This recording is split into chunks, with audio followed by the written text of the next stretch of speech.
السلام علیکم۔ ابن الجوزی ایک صالح نوجوان کی کہانی روایت کرتے ہیں۔ وہ کہتے ہیں کہ ایک نیکوکار نوجوان تھا جو دن کو روزے رکھتا اور رات قیام میں گزارتا۔ وہ نوجوان ہمیشہ ایسے ہر کام سے بچتا جو حرام ہوتا۔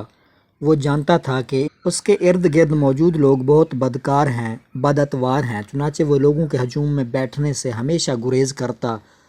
کیونکہ لوگ ہر وقت غیبت اور بدگوئی میں مگن رہتے، وہ اپنے گھر میں ہی موجود رہتا۔ جب اسے کھانے پینے کی ضرورت ہوتی تو گھر سے نکل کر اتنی اشیاء خوردنی خرید کر جمع کر لیتا جو کئی دنوں تک اس کے لیے کافی ہو جاتی، اور پھر وہ اللہ کی عبادت کے لیے ہر وقت گھر میں ہی موجود رہتا۔ ایک بار علاقے کے لوگ جمع ہو کر آپس میں کہنے لگے کہ اس نوجوان کو دیکھو، یہ سمجھتا ہے کہ یہ ہم سے بہتر ہے۔ یہ نہ ہماری محفلوں میں آتا ہے اور نہ ہی ہمارے درمیان چلتا پھرتا ہے اور نہ ہم سے گفتگو کرتا ہے۔ ہم اسے صرف دیکھتے ہیں، گھر سے باہر نکل کر اپنی آنکھیں نیچے کیے خریداری کرتا ہے اور واپس اپنے گھر چلا جاتا ہے۔ وہ تو بالکل ادھر ادھر بلکہ سامنے بھی نہیں دیکھتا، نظریں جھکائے چلتا ہے۔ اس طرح تمام لوگ اس نوجوان سے حسد کرنے لگے۔ شیطان صرف خود سے آپ پر حملہ آور نہیں ہوتا، شیطان بد نیت لوگوں کے ذریعے سے بھی حملہ کرتا ہے۔ وہ لوگوں کو حرام اعمال مزین کر کے دکھاتا ہے، پھر انہیں اہل ایمان پر حملہ کرنے پر آمادہ کرتا ہے۔ چنانچہ لوگوں نے ایسا ہی کیا۔ انہوں نے اپنے علاقے کے سب سے خوبصورت عورت تلاش کی۔ وہ عورت جوان دوشیزہ تھی۔ لوگ اس خاتون کے پاس گئے اور کہا، ہمیں تمہاری ضرورت ہے کہ تم اس نوجوان کو اپنی طرف میل کر کے اس سے ناجائز تعلق استوار کرو۔ اس عورت نے کہا کہ وہ ایسے کیسے کر سکتی ہے؟ عورت اس علاقے کی غریب ترین لوگوں میں سے ہوتی ہے جو بہت ہی قسم پرسی میں زندگی بسر کر رہی ہوتی ہے۔ چنانچہ لوگوں نے عورت کو کہا، اگر تم یہ کام کرو گی تو ہم تمہارے وزن کے مطابق یا اس سے بھی زیادہ تمہیں سونا دیں گے، جس سے تمہاری یہ غربت بالکل ختم ہو جائے گی۔ تمہیں صرف اس شخص کے ساتھ زنا کا ارتکاب کرنا ہے۔ عورت گھر جا کر اپنی حالت زار پر غور کرتی ہے اور سوچتی ہے کہ میں کس قدر غربت میں زندگی بسر کر رہی ہوں کہ میرے پاس کچھ بھی نہیں ہے اور میں اس غربت میں مر رہی ہوں۔ چنانچہ وہ لوگوں کے بتائے کام کو قبول کر کے ان سے کہتی ہے کہ میں جاؤں گی اور اس شخص کو زنا کی دعوت دوں گی۔ پھر ایک سرد رات وہ عورت اس نیک نوجوان کے گھر جا کر دروازے پر دستک دینے لگی۔ نوجوان نے دروازہ کھول کر جب عورت کو دیکھا تو دروازہ بند کر دیا۔ اس عورت نے بلند آواز میں کہا کہ برائے مہربانی مجھے اپنے گھر آنے دو، میں مسافرہ ہوں اور سوچا تھا رات سے پہلے اپنی منزل پر پہنچ جاؤں گی، لیکن رات ہو گئی، ابھی سفر آدھا ہوا ہے۔ میں نہیں جانتی کہ میں کہاں ہوں اور اس علاقے میں بھی میں کسی کو نہیں جانتی، اور اگر تم مجھے اپنے گھر میں پناہ نہیں دیتے تو مجھے ڈر ہے کہ میرے ساتھ کوئی حادثہ پیش آ جائے گا۔ نوجوان نے اسے کہا کہ میرے گھر کے آس پاس بہت سے پڑوسی موجود ہیں، ان کا دروازہ کھٹکھٹاؤ، انشاءاللہ وہ لوگ تمہاری مدد کریں گے۔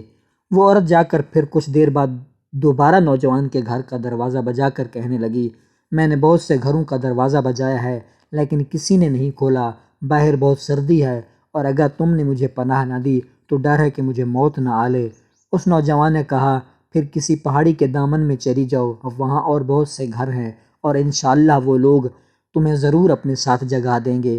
میرے گھر میں اور کوئی نہیں ہے اور تمہیں اپنے ساتھ رکھنا جائز نہیں ہے۔ وہ عورت چلی گئی۔ کچھ دیر بعد عورت نے پھر نوجوان کے گھر کا دروازہ کھٹکھٹایا۔ نوجوان نے دروازہ کھولا تو عورت کو موجود پایا۔ عورت کہنے لگی کہ اللہ کی قسم اگر تم نے مجھے پناہ نہ دی اور کسی مرد نے میری عزت پر حملہ کیا اور میری عصمت دری کی تو یوم قیامت میں اللہ کے سامنے کہوں گی کہ اس آدمی کی وجہ سے میرے ساتھ ایسا ہوا، اس آدمی کی وجہ سے میری عزت پامال ہوئی۔ جب اس نوجوان نے اللہ کا نام سنا تو بہت خائف ہوا، کیونکہ ایمان والوں کے سامنے جب اللہ کا نام لیا جاتا ہے تو ان کے دل کانپ اٹھتے ہیں۔ چنانچہ وہ نوجوان اللہ کا نام سن کر ڈر گیا اور اس نے کہا کہ اس کے گھر میں 2 کمرے ہیں، تم آؤ اور دوسرے کمرے میں ٹھہر جاؤ، لیکن نہ ہی میرے کمرے کا دروازہ بجانا اور نہ ہی مجھ سے کوئی کلام کرنا، اور جیسے ہی فجر کا وقت ہونے لگے میرے گھر سے نکل جانا اور اپنے سفر پر روانہ ہو جانا۔ اس نوجوان نے عورت کو دوسرے کمرے میں ٹھہرایا اور اپنے کمرے میں جا کر دروازہ مقفل کر کے قرآن مجید کی تلاوت کا دوبارہ آغاز کر دیا۔ اب علاقے کے تمام لوگ نوجوان کے گھر کے ارد گرد جمع ہو گئے، کیونکہ وہ جانتے تھے کہ عورت گھر میں داخل ہو چکی ہے۔ اب وہ لوگ اس بات کے منتظر تھے کہ عورت اور نوجوان کو زنا کی حالت میں پکڑیں۔ نوجوان بہت صالح انسان تھا، اس نے کبھی زندگی میں ایسا کچھ نہ دیکھا تھا۔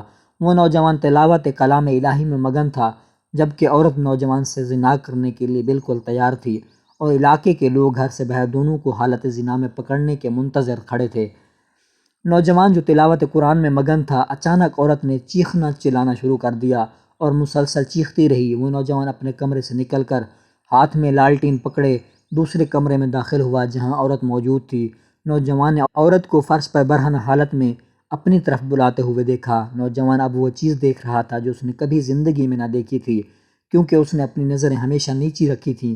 نوجوان نے اپنے دل میں ایسی کیفیت محسوس کی جو اسے پہلے کبھی محسوس نہ ہوئی تھی۔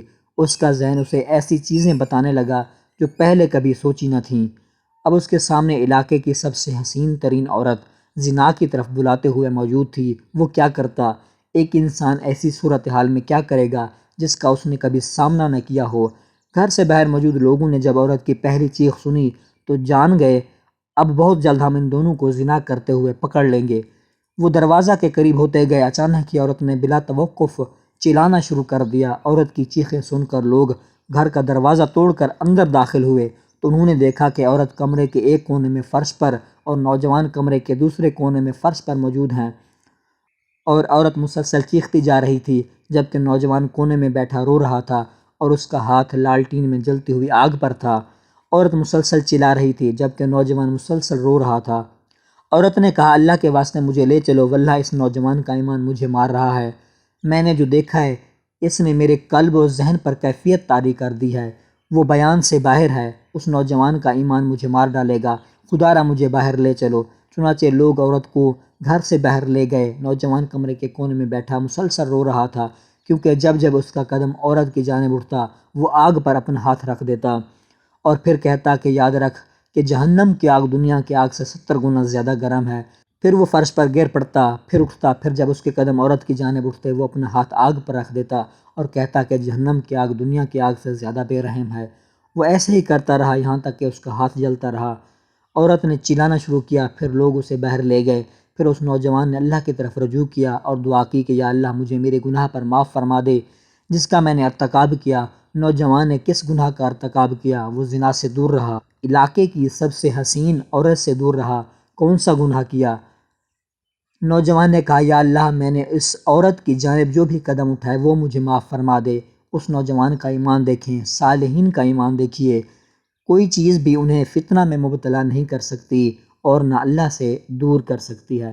تو سامعین کرام، اگر آپ کو ہماری یہ ویڈیو پسند آئی تو ہمارے چینل کو ضرور سبسکرائب کر دیں۔ ملتے ہیں نیکسٹ ویڈیو میں، تب تک کے لیے اللہ نگہبان۔